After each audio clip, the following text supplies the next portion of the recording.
배상금 판결 금액을 예측하기 어렵습니다. 그래서 일단 예비비를 저희들이 최대한 확보해서 보상을 하고 있는데 일단 내년도 예산에 최대한 기재부와 협의해갖고 최대한 많이 확보해서 신속히 지급할 계획입니다.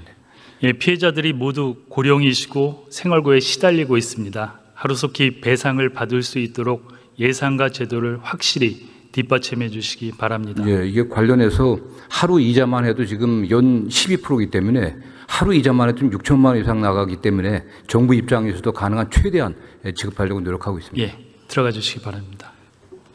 예, 총리님 나와주세요.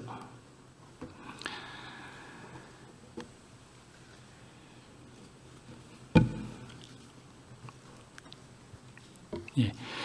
국내 3대 집단 수용시설 인권 침해 사건이 있습니다. 7, 80년대 수만 명을 불황화로 둔갑시켜 강제로 가두고 국가폭력을 행사했던 형제 복지원 사건. 650명 이상이 목숨을 잃었습니다. 최근 넷플릭스 나는 생존다에서 다루기도 했습니다. 대표적인 아동 인권 침해 사건인 성감학원 사건은 1982년 문을 닫을 때까지 수천 명의 어린이들이 끌려가 혹독한 강제노역과 학대를 받았고 수백 명이 안매장됐습니다. 1961년부터 수많은 젊은이들을 강제 수용해 노역에 내몰고 청춘을 송두리째 빼앗아버린 서산 개척단 사건.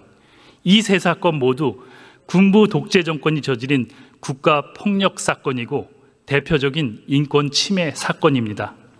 이 사건들은 진실화해를 위한 과거사 정리위원회에서 35년에서 60년 만에 진실 규명이 이루어졌고 국가에 공식 사과를 권고한 바 있습니다. 총리님, 이 상징적인 국가폭력 사건에 대해 올해 안에 국가가 사과하고 인권 대한민국을 선포해야 하지 않겠습니까? 네, 말씀 주신 사건 중 그 사건들에 대해서 법무부 장관께서 그리고 대통령께서도 SNS를 통해서 사과를 하셨던 것으로 기억을 합니다만은 오늘 지금 말씀을 주셨습니다. 그래서 제가 이 자리를 빌어서 다시 한번 총리로서 깊은 죄송하다는 그 정부의 폭력과 관련된 폭력으로 피해를 입었던 분들에 대해서 죄송하다는 말씀과 깊은 위로의 말씀을 드리고 싶고요. 지금 말씀 주신 대로 국가가 보다 공식적으로 그런 송구스러움을 표현할 수 있는 방법에 대해서 의논해서 방법을 찾도록 하겠습니다.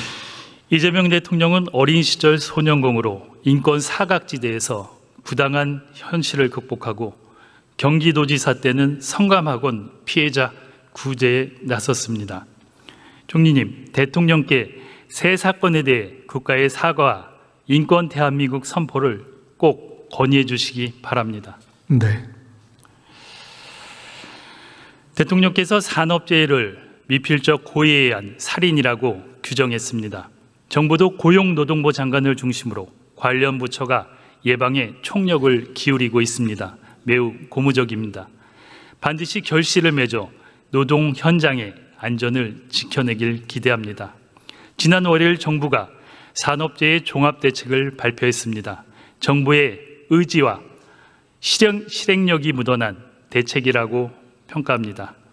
총리, 산재 근절 원년의 의지가 담긴 것이죠? 네, 그렇습니다. 그러나 아쉬운 점이 있습니다. 사각지대에 놓여 있는 정신적 산업재해에 대해 대책이 빠져 있습니다.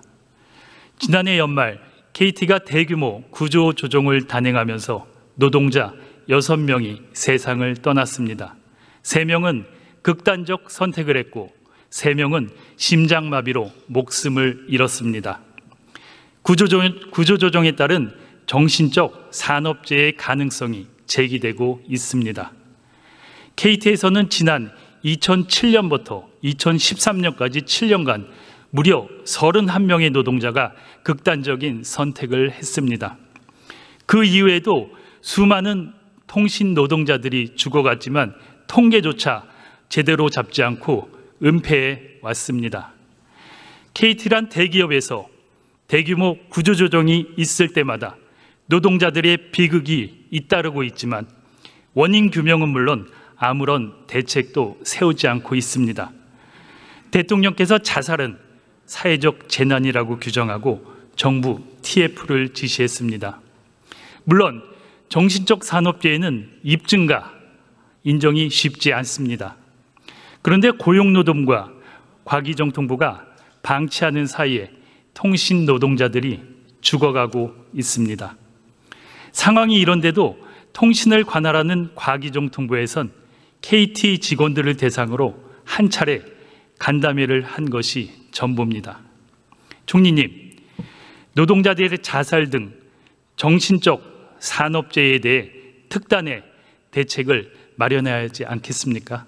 네, 전적으로 공감합니다. 지금 말씀 주셨는데 사실은 새 정부가 출범하고 나서 산업재해를 포함해서 자살 등등 여러 가지 불의의 죽음을 없애고 낮추는데 최대한의 노력을 기울이고 있습니다.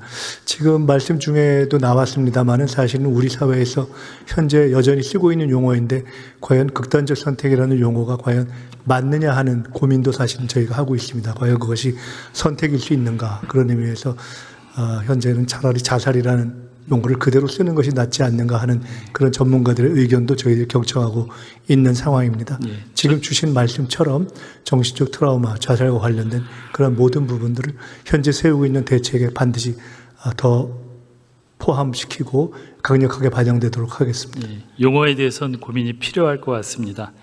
예, 정부가 미온적인 태도를 취하는 사이에 어딘가에서 또 노동자들이 죽어간다는 사실을 명심하시기 바랍니다. 예, 들어가시기 바랍니다.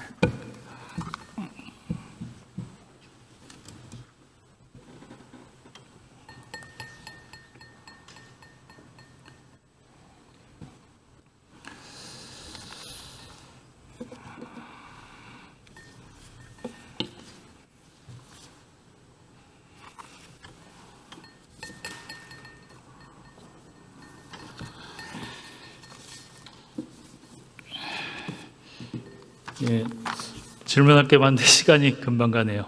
마무리하겠습니다.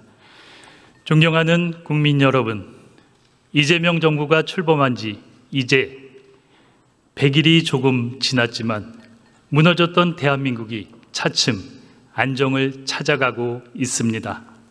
3대 특검을 통해 내란 척결이 진행되고 검찰, 언론, 사법개혁도 차질 없이 추진되고 있습니다. 무엇보다 중요한 것은 민생입니다. 코스피가 3,400을 돌파하며 경제도 신뢰를 회복해가고 있습니다. 민생의 온기가 살아나고 있지만 여전히 경제는 살얼음판입니다. 미국의 관세 압력, 남북 관계 등 난제도 산적해 있습니다.